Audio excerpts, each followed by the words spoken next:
Oh, man.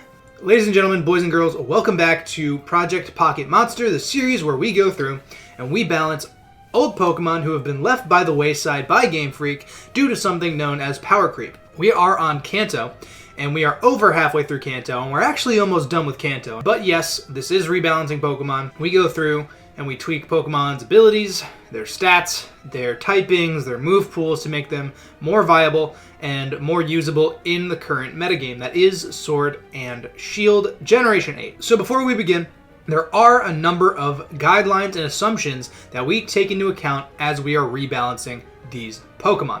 If you know these guidelines and you've seen some of the series before and you like my stuff and you've hit like and subscribe, you can go to this time right here and we can get you on with the actual rebalancing. But for those of you who are new, this happens to be your first video, or maybe you've skipped a section previously, we're going to go run down the list of assumptions just right now. So, the assumptions are when we're going through and we're balancing these Pokemon, we're not changing the type chart and type matchups. Fire is still super effective against Steel, Steel is still super effective against Rock, that sort of thing. Not changing anything like that. We're not changing the effects of abilities either. So bad abilities like Friend Guard, Leaf Guard, stuff like that. We're not changing their effect at all. They're going to be left untouched. Instead, we're just going to opt to give Pokemon probably better abilities, We're not changing the base power or power points of any sort of moves. We're not making Astonish a 90 base power ghost type move. We're not giving Drain Punch 32 PP, etc., etc. Now, the biggest thing is that the changes we make, they have to fit thematically. Now, what does thematically mean? Well, they have to make sense based on previously established lore and Pokédex entries that have appeared in different games or any sort of Pokemon media. What does that mean that they have to make sense? Well, I referenced in the last video, Quagsire getting Sacred Fire. Now, why would Quagsire get Sacred Fire? It is a mudfish. There's nothing sacred about it. There's nothing fire about it, so obviously we're not going to give it Sacred Fire. But yes, no, everything has to make sense. It all has to fit and be concise thematically. If the Pokédex says that a Pokemon is fast, and their speed stat is base 60, we're going to make them a little bit faster than that. Keep in mind, guys, this is also a meta without any of the cyclical stuff that Game Freak decides to include or not include over the last 7 or so years. Stuff like Mega Evolution, Z-Moves, and Dynamaxing and Gigantamaxing are all not included in our analysis of these Pokemon. Keep in mind, guys, before we get started, all of this is in fact all for fun. Nothing is set in stone. These are just some of my ideas. If you have any ideas or any concerns about what I've done or anything that you personally would do, leave a comment down below. I love talking about it. People have left calcs, people have left ideas about how they would change stats, what sort of moves they would give Pokemon, etc., etc. I love that sort of stuff. Really just discussing Theorycraft is the whole reason I'm making this series in general. So, that all being said, we are going to get right into it. So first up in our rebalancing is Weezing. Now, Weezing is obviously Generation 1 Pokemon. It is a pretty defensive poison type, all things considered. Base 120 defense, nothing to sneeze at. 85 special attack and 90 regular attack. Totally fine. In Generation 3, it was given Levitate, which made it even better because it eliminated one of Weezing's weaknesses, being Ground. Generation 8 has given it a couple new tools in Neutralizing Gas and Stench, which it previously did not have access to. Neutralizing Gas is a very phenomenal ability, but Stench is a little lackluster. Now, I already think Weezing is a decent Pokemon. It's a pretty good physically defensive wall, especially in addition to having Levitate. It gets Will-O-Wisp, it gets Pain Split, it gets options like Toxic Spikes, Explosion. It's actually already pretty solid. Weezing, in my eyes, is a counterpart to Muck. Both Generation 1 poison types, both Muck's more specially defensive, Weezing's more physically defensive, that sort of thing. So I think it makes sense to even out Weezing's stats with Muck. Muck has a base stat total of 500. Weezing has a base stat total of 490. So I thought it makes sense to give Weezing 10 points into a stat that it kind of needs a little bit more of. So I want to give Weezing 10 points into its special defense stat. It patches up its special bulk just a little bit. 65-70 is not very good of a specially defensive profile. And I think that 10 more points, while not necessarily breaking Weezing or making Weezing too bulky specially, definitely goes away to help it take more neutral hits. The big change we're going to make to Weezing is actually in its abilities. When we go through and we balance these Pokemon, we want to make sure that there is a niche for all of the Pokemon that we're balancing. They should be able to do more unique things than other Pokemon of the same type and archetype. When I say archetype, I mean Weezing is a physically defensive wall, so it should do something a little bit differently than other physically defensive walls can do. So I've expressed that Weezing is already a pretty good Pokemon, even by Generation 8 standards. It's actually held the test of time pretty well. In addition to its special bulk being increased a little bit, I also want to tweak one of Weezing's abilities. Now, how are we going to change these abilities? Well, I think that while Stench fits thematically, I thought that we needed to do something to separate Weezing from its Galarian form a little bit better. Its Galarian form has access not only to the coveted Fairy typing, but it also has access to Misty Surge, which is a very, very great ability. Any sort of terrain setting ability is super useful, super valuable. And I thought that Weezing deserved a third ability that actually helped it out a little bit and let it do different things. So I opted to get rid of Stench for Sturdy. Now, this does a couple things. This makes Weezing the only poison type in the entire game with Sturdy, which in itself is already pretty interesting. So it already has a Focus Sash from full, so you could potentially lead with Weezing. You could be a suicide lead. You could set up Toxic Spikes. You could Will-O-Wisp a physical attacker that may have threatened Weezing otherwise, while knowing you're going to live a hit. Living with Sturdy and then being able to potentially Pain Split back up to a decent amount of health is super valuable for Weezing.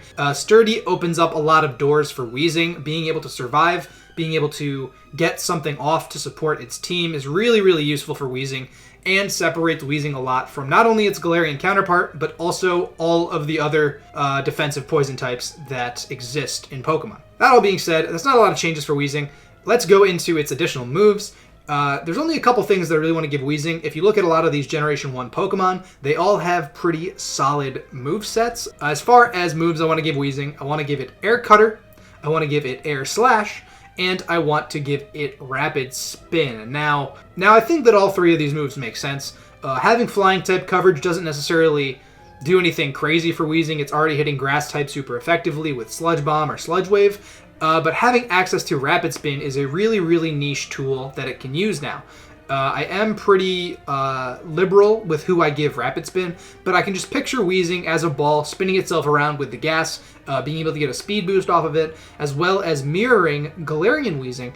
Galarian Weezing actually gets access to Defog, and actually goes a long way to make Weezing a better support Pokemon. Weezing already has access to a number of support moves, and obviously Toxic Spikes, Memento, Will-O-Wisp, Pain Split, etc. Rapid Spin also makes it so Weezing is not completely vulnerable to Taunt anymore. Weezing could still potentially do damage with a Rapid Spin. Obviously, 50 base power normal type move is not anything crazy, but you could run a Rapid Spin, Will-O-Wisp, Pain Split, Toxic Spike set if you really want to, with a Black Sludge, with Levitate, with Sturdy. All of this just opens up a ton of options for Weezing, having 3 good abilities, a lot of support tools, as well as having its new defensive profile. Really, really solid stuff, and puts Weezing in competition, back into the competition, with other better defensive poison types. That being said, when we get to Galarian Weezing hasn't been out for very long. I always feel bad balancing a Galar form of a Pokemon, especially one that is as good and useful as Galarian Weezing is. Now, Galarian Weezing gets access to Levitate, Neutralizing Gas, same 2 abilities as Weezing, but instead of Stench, it gets access to Misty Surge, which in itself is very, very powerful and very good. So I don't think we necessarily need to change Galarian Weezing as much. I do just want to, however, tweak it a little bit in order to mirror its Cantonian counterpart, which is something that you guys have known me for doing. I like to make the Galar forms and Alola forms either mirror or separate them a little bit more than they previously already have been. We're not going to do anything drastic to Galarian Weezing. In fact, I'm just going to give it the same 10 points into its special defense stat as Weezing, making it 500, making it Mirror Muck as well as another Generation 1 poison type. And I'm going to give the same kinds of moves to Galarian Weezing's moveset. Now, I'm opting not to give Galarian Weezing Rapid Spin. So instead of having access to Rapid Spin, it has access to Defog. Air Cutter and Air Slash to me makes sense. It's based on, floating gas, being able to control air and wind like that to me makes sense. But Purify, now this goes back to what Galarian Weezing stands for. It absorbs toxic energy and spits it out clean, which is why it's a poison fairy type. So Purify gets rid of an opposing Pokemon's status and heals 50% of Galarian Weezing's HP. This doesn't necessarily come into play all that often. I just thought that Purify fit very thematically. Again, having access to entry hazard removal anyway in Defog, as well as having access to the coveted fairy typing, Strange Steam, a terrain setting ability, a ability nullifying ability, as well as Levitate. Galarian Weezing is totally fine. It hasn't been out for a crazy long time either, so I don't want to touch it any more than that, but I think that these additional tools actually help it a little bit, especially the special defense buff. Which brings us to Rhydon. Now, as a principle, I don't touch not fully evolved Pokemon. I'm only going to touch the fully evolved forms, none of the base forms or stage 1 forms of Pokemon. Rhydon itself is already pretty solid. Obviously, 130 attack, 120 defense, combined with an Eviolite boost, makes Rhydon already pretty good. I consider Rhydon to be something like an Ivysaur. I'm not going to balance Ivysaur because Ivysaur is not really going to see any sort of competitive usage since it's not a fully evolved Pokemon. It's not meant to perform to that caliber. So, as a principle, I'm not going to balance these not fully evolved Pokemon, but in addition, Rhydon is already pretty solid. Maybe when we get to Rhyperior in Generation 4, way down the line, maybe we'll change something about him. But for now, we're leaving Rhydon as it is. Now the same thing can be said for Chansey, except Chansey can be used in upper tiers. Now, I don't even need to tell you why Chansey is so good. 250 HP stat, 105 special defense, natural cure, even Serene Grace plus Eviolite. I mean, come on. Chansey is far and away one of the fattest special walls that have ever... It might be the fattest special wall that has ever existed in Pokemon to this day. It has stood the test of time, 20 years. Even Blissey without the Eviolite pales in comparison to Chansey's defensive prowess. It's already very good, but again, it is a not fully evolved Pokemon. So besides the fact that it already is good, I'm actually not going to touch Chansey at all. I shouldn't even need to explain why besides that. And once again, in that essence, I'm not going to be changing Tangela at all. Tangela, Regenerator, Grass type. It's actually already pretty solid with an Eviolite, being able to knock things off, Sleep Powder, Leech Seed, that sort of thing. Tangela is already good in the lower tiers, but again, I consider it to be more along the lines of an Ivysaur, a not fully evolved Pokemon who doesn't necessarily need to see competitive usage, so therefore I'm not going to touch it, although I think it is underrated. Now, that all being said, this brings us to Kangaskhan, who I think actually, without the Mega Evolution, needs a little bit of work. Kangaskhan has pretty solid stats already. 105 HP, 95 attack, 90 speed, and 80 in both defenses is a pretty solid stat spread. Its special attack being 40 doesn't matter since it's just going to be a physical attacker. It doesn't have any wasted stats into its opposite attack stat of which it's going to use. But I think that there is something we can do to regular Kangaskhan to have it function a little bit better.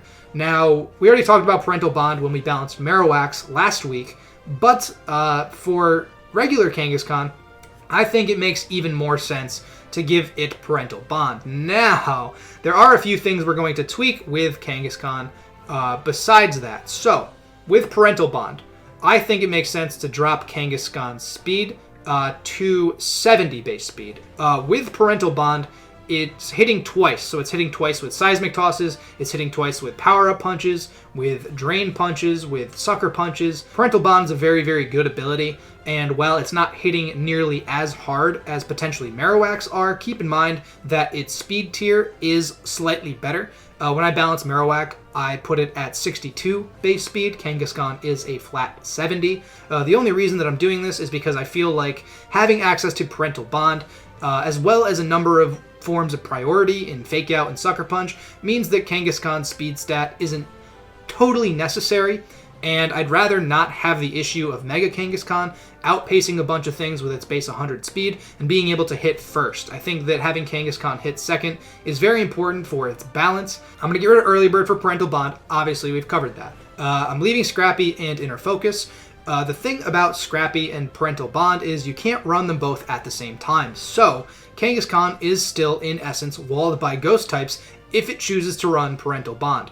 It's still hitting just as hard with 95 base attack, and 105 HP and 80 defenses across the board means it's going to be very tough to get rid of Kangaskhan, especially with Drain Punch. Now, with Parental Bond, Drain Punch procs twice, which is actually pretty good, giving Kangaskhan an ability to sustain itself while not being too fast. I think balances Kangaskhan pretty decently. Now, for its additional moves, I'm actually just going to give it a few things I think that could actually really help it. I think that Knockoff Makes sense. A lot of Pokemon get access to knockoff. Something as brutal and as savage as literally Kangaskhan, I think deserves knockoff. And I also want to give it access to Jump Kick and Hammer Arm. Now, it already gets Drain Punch and Power Up Punch, but I think having access to a couple more fighting type moves helps Kangaskhan a little bit, especially since they're a little bit higher power. Now, Jump Kick is high power, has a chance to miss, whatever. But Hammer Arm, now you could run a Trick Room Kangaskhan with Parental Bond and Hammer Arm. Now all of a sudden you're hitting with two 100 base power fighting type moves while also sharply lowering your speed, making you even better positioned in Trick Room. This is obviously a niche use for it, but being able to hit twice with high powered fighting type moves is a pretty big thing for it. Even just being a normal type, not getting stab on it, definitely helps out a lot. Again, if you're not running Scrappy, you're still going to get walled sort of by ghost types. But I think that these things make Kangaskhan a much better and much less broken version of its Mega Evolution self. Which brings us into Seadra. And Seadra is another Pokemon that, as you can see, is not fully evolved in the same essence as Tangela, as Chansey, as Rhydon. I'm not going to be touching Seadra. Perhaps when we get to Kingdra, I will touch Kingdra. But for now, I think that Seadra is totally fine. Regular Seadra is actually a pretty decent user of Eviolite, all things considered. But it is not fully evolved, so therefore we won't be touching it. I may touch it when it gets to Kingdra, but that is for a future video. Hey you guys, if you got to this point in the video, you are at the halfway mark. Congratulations. If you like this sort of content and you like what I do here, please consider leaving a like, commenting, and subscribing. All of it helps the channel. I am a one-man show. As you can see, right now we're at 399 subs. Maybe by the time this video goes up, we'll be over 400, but you could be the lucky 400 to sub to us. So, that being said, I'm not going to waste any more of your time. Let's get you on with the rebalancing of these Pokemon. My man, on the thumbnail, it is Seaking. Now, if you guys follow my Radical Red series at all, you know that I now have a newfound little bit of appreciation towards Seaking. So, Seaking, very, very bad Pokemon. Base 450 stat total, no stat above 100, pure water type. It has a sort of helpful ability in Lightning Rod, but a really bad speed tier. Pretty bad bulk, all things considered. And there's a lot of things wrong with its moveset, what it can do. It's pretty bland, pretty basic. Can't do a whole lot of things. Lightning Rod boosts its terrible special attack as well, so it's not even getting help on that side of the fence either. Okay, so the first thing we're going to do to Seaking, to really separate it from a lot of other water types, is we're going to give it a steel typing as well as its water typing. Now hold on, before you start typing away in the comments, because I know it's coming. I had to dive really deep into the lore for this. Now, Seaking's Pokédex entries say that it burrows holes into rocks in order to create nests, as well as it has the ability in Lightning Rod. Now, if it's able to drill holes in rocks, and it's also able to conduct electricity, I think that there has to be some sort of metallic property to Seaking's horn, don't you? Seaking's also based on a calico goldfish, whose scales are said to be between metallic and transparent, so it's already sort of like a layer of armor. Now, obviously, this doesn't make Seaking the most obvious of steel types that ever existed, but I do think that there is enough evidence to work with this. You know, it's not perfect by any means, but I think it makes Seaking very interesting. So, that all being said, Seaking's now a water steel type in my rebalancing. That's just how it's going to be. That's just it. Okay, so 92 base attack is fine. 68 speed is not very good, so we're actually going to increase a couple of stats to actually help Seaking out a decent amount. Being that it's a steel type, being that its scales kind of function in between armor and being transparent, as well as attracting mates, which is something else it references, I'm going to give 13 points into Seaking's regular defensive stat, putting it up to 78, while mirroring another water type in Generation 1's defensive profile, being Golduck. So 80, 78, 80 is actually Golduck's exact defensive profile. It's actually Golduck's even after the rebalancing. It is its defensive profile still. I want to give Seaking 15 points into its special attack stat, as well as 24 whole points into its speed, putting it at a 92 speed tier and 502 base stat total. Now the biggest change, and you see it on the screen, and you're thinking, this guy gave Seaking a steel type, and now he's going to give Seaking, yes, I'm swapping Swift Swim for Multiscale. Now, Multiscale is an ability. When a Pokemon is at full health, it takes half damage from the first hit that it takes. This ability has previously been the signature ability of Dragonite. Lunala has something similar to it in Shadow Shield, but I think that multi-scale, especially with a Pokemon like Seaking, who is often referenced about its scales, I think that it makes sense. If it's not broken on Dragonite, there's no way it's broken on Seaking. That's sort of my logic with it. It's got a faster base speed tier. It's faster than base 90s. It's got better special attack stats, so it can actually utilize Lightning Rod if it really wants to. And having a better defensive stat as well means that it's taking even less damage from super effective hits, assuming it's at full HP. Giving it a steel typing actually gives it a weakness to fighting and ground as well as a neutrality to grass. So it actually adds a weakness to Seaking's defensive profile.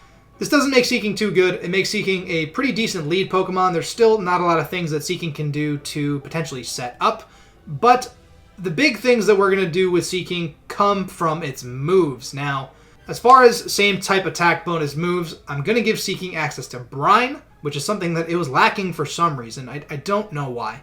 But I'm also going to give it a number of Steel-type moves, including Mirror Shot, Flash Cannon, Iron Head, Iron Tail, and Seal Beam.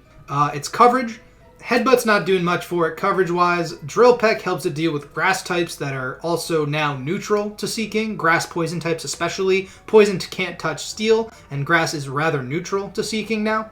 Pursuit, it's referenced that Seaking, it pursues its mates. It competes with other Seakings for the females. And Clanging Scales, again, we've harped a lot on its scales being like armor, being sort of metallic. Clanging Scales is just a fun little bonus for Seaking's moveset. Obviously, it's a Dragon-type move. It's not a Dragon-type, but I think it's really funny and kind of interesting coverage move that Seaking now gets. It makes it more unique from other water types now, even with the Steel typing. Now it gets access to a Dragon-type coverage move. Life Dew. A lot of water types in Generation 8 get Life Dew. Iron Defense and King's Shield. Once again, Seaking's scales are rather metallic. Having access to Iron Defense, especially being a Steel type, means that Seaking can potentially set up its defensive profile a little bit better, patch up its defense. If it takes damage from entry hazards, it can still potentially take a super effective physical hit. King's Shield, now yes. Maybe I went a little crazy doing Seaking, but King's Shield, it is literally a king. It is literally a Steel type, and it also makes it so that if its defense is harshly lowered, that means that Seaking can actually punch holes through a team with its stab moves. Teeter Dance, it's referenced that Seaking does a little dance for the courtship of its female counterpart, so Teeter Dance sort of makes sense. And Haze just gives Seaking a defensive option. In case you want to run it a little bit defensively, prevents Pokemon from setting up in Seaking's face, and that sort of thing. So, all of these tools being said, Seaking now has sort of a 4-move slot syndrome, while also having a number of options available to it. You could absorb electric attacks with Lightning Rod. You could potentially take a hit from full with Multiscale, setting up an Iron Defense. You could pursuit Ghost types and Psychic types. You can resist Grass types, as well as hit hard with Drill Peck. You can now King Shield as well, so you can actually lower the opposing Pokemon's defense and hit a little bit harder. 92 base attack is nothing crazy, but after a -2 defensive drop, it's going to hit something a little bit harder. Force some switches. With access to Flip Turn as well, Seaking can be used as a offensive pivot as well as a lead Pokemon, scouting out a Volt Switch. There's a few things Seaking can do now. It's not the most impressive stat spread, especially that nothing goes above 95, but there are a number of things that we gave Seaking to actually make it sort of viable, including Clanging Scales, King Shield, a Steel typing, and Multiscale, which is a lot of very, very good buffs to it, but I don't think it actually goes anywhere close to breaking Seaking, especially with middling stats like that. Which brings us into another Generation 1 water type in Starmie, which is something that we compare a lot of these water types that we've balanced to. Starmie is totally fine. Starmie not only has decent defenses in 85-85, it's got good special attack, it's got access to Analytic and Natural Cure, two very good abilities. Obviously, Illuminate doesn't come in handy very often, but what separates Starmie the most is its 115 speed tier. It's very, very good offensive coverage in Scald, Hydro Pump, Psyshock, Psychic, Thunderbolt, Ice Beam. It gets access to Rapid Spin. Generation 8, it gets Meteor Beam, so you could run a Power Herb Meteor Beam set with Rapid Spin, with Bolt Beam coverage, with Scald. Starmie's already very fine. It is a little bit vulnerable to priority as well as entry hazards, but having access to recover, having access to rapid spin, there are a number of things that already make Starmie very, very good. And Starmie's only getting better with the addition of a bunch of mechanics in Generation 8. So we're going to leave Starmie as it is. We're going to move on with the rebalancing. Which brings us to Mr. Mime, and despite getting a fairy typing in Generation 6, Mr. Mime finds itself outclassed by a number of psychic and fairy types alike. You'd think with 120 special defense and 100 special attack and 90 speed, it would be pretty substantial as a Pokemon. Well, 40 HP, 65 defense, and 45 attack don't do it any favors. So what can we do to separate this psychic fairy type from other Pokemon? Now, while Galarian Mr. Mime evolves into Mr. Rime, Mr. Mime is its final form. That being said, I think there's only a couple of things I really want to do to make Mr. Mime quite a bit better. We're not actually going to be touching its stats at all. Now, the big thing we're going to do for Mr. Mime is we're going to change up its abilities. Soundproof to me makes a lot of sense. It is a mime. Not being able to hear or speak, I think, makes a lot of sense thematically. But we're going to get rid of its abilities in Filter and Technician for a couple of Generation 7 and 8 abilities. A couple of newer ones that fit it a little bit better. Now, Filter, very good ability, but it's kind of useless on Mr. Mime with its base 40 HP stat, so we're going to give it the Generation 8 ability in Screen Cleaner. It is the signature ability of Galarian Mr. Mime and Mr. Rime, so I think it makes sense for Mr. Mime to have it, known for putting up walls and barriers. Makes a lot of sense. And we're also going to get rid of Technician for Psychic Surge. This is the main thing that makes Mr. Mime actually very, very solid now. So in the same essence of Indeedee, being able to set up Psychic Surge, being able to Expanding Force, already you're supporting your team a lot. Now it doesn't even matter that your bulk isn't quite there. Being able to set Terrain is just super useful ability for a Pokemon to have. Base 100 special attack, base 90 speed. You could slap a Choice Scarf on it in the same essence you would as Indeedee. Now all of a sudden you can't be hit by priority moves like Sucker Punch, Shadow Sneak, Bullet Punch. That sort of thing makes Mr. Mime a lot better. Now, I think that this makes sense because it's said that Mr. Mime enters the battlefield and things get really weird. There are walls being put up, there are things going crazy and wrong. It's literally something that this Pokemon is known for and has been known for a number of years. Being able to change the battlefield and turn it into a little bit strange, mystical, magical place is something Mr. Mime's known for, and Psychic Surge, I think, makes a lot of sense for it. Now, we're not actually going to give Mr. Mime any sort of moves. I think that Mr. Mime's coverage is actually pretty solid, especially with the addition of Psychic Surge. I think that Mr. Mime is totally fine as it is. Now, all of a sudden, Mr. Mime is viable. He is very, very good. Just with the addition of an ability, totally bumps him up from unused, pretty much, to probably a top-tier threat.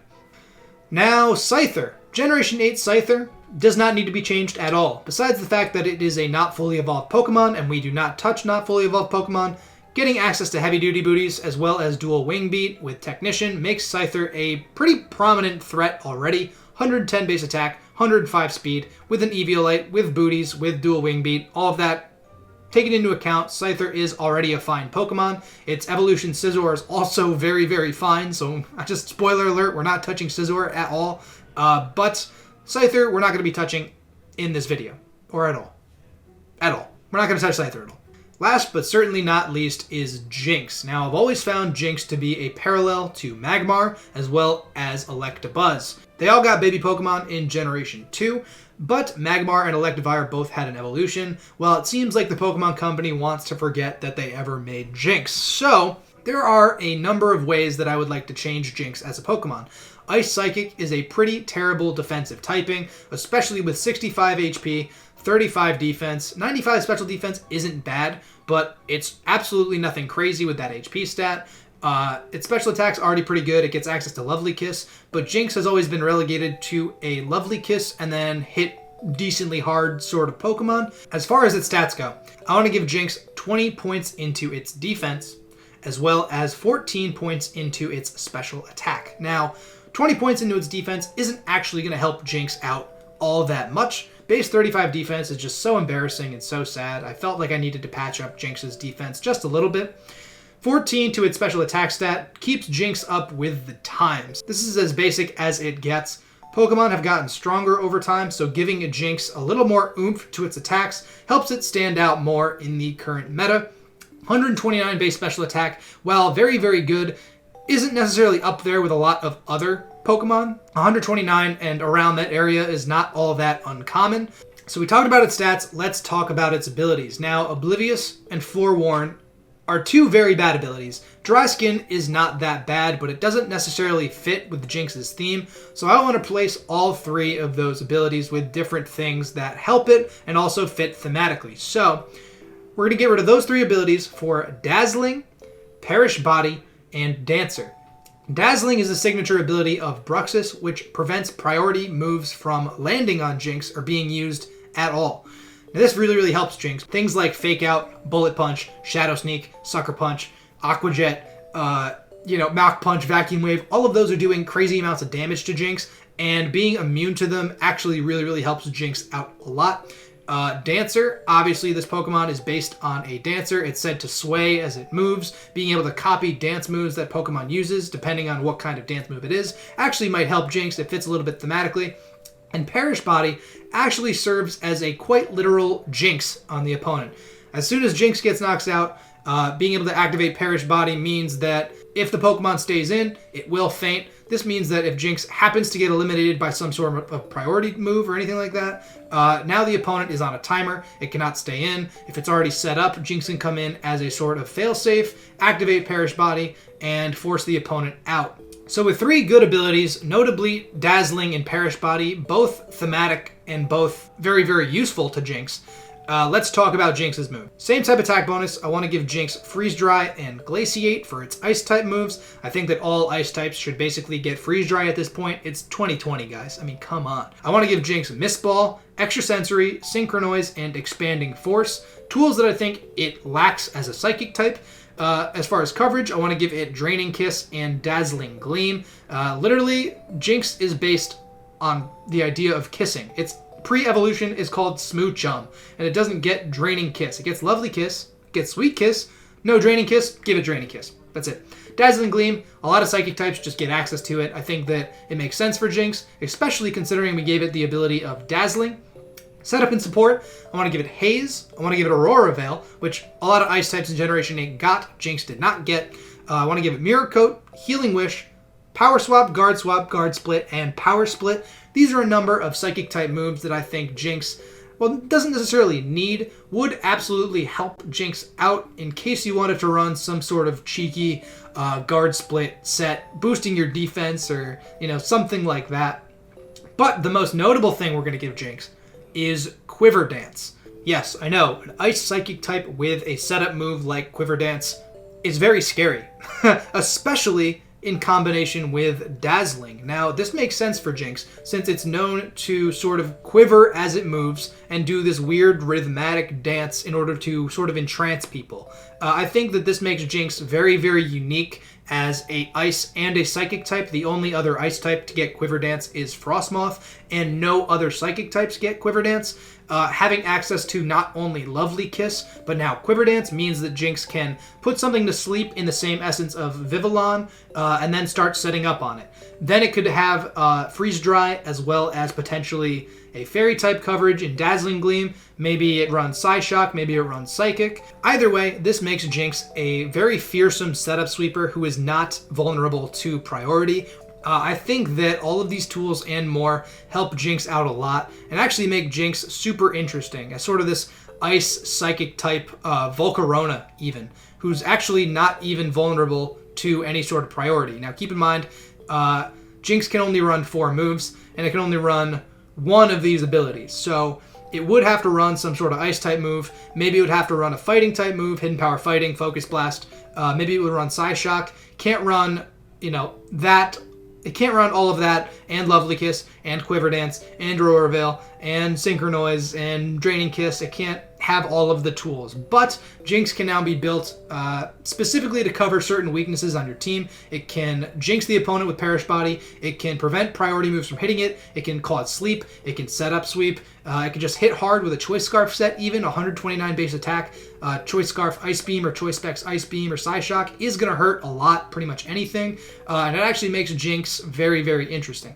That is what we're going to call it for the video. We did get through 6 different Pokemon. Let me know your thoughts on Rapid Spin Weezing and Sturdy Weezing. Let me know your thoughts on Purify Galarian Weezing, Parental Bond Kangaskhan, Steel type Seaking, Psychic Surge Mr. Mime, and Dazzling Quiver Dancing Jynx. Remember guys, all of this is for fun. None of it is set in stone. Feel free to let me know your thoughts on anything that I've done here, as well as what you would do. I love talking about it, love discussing it. Yeah, so I'm going to get out of here. Thank you all for watching. Till next time.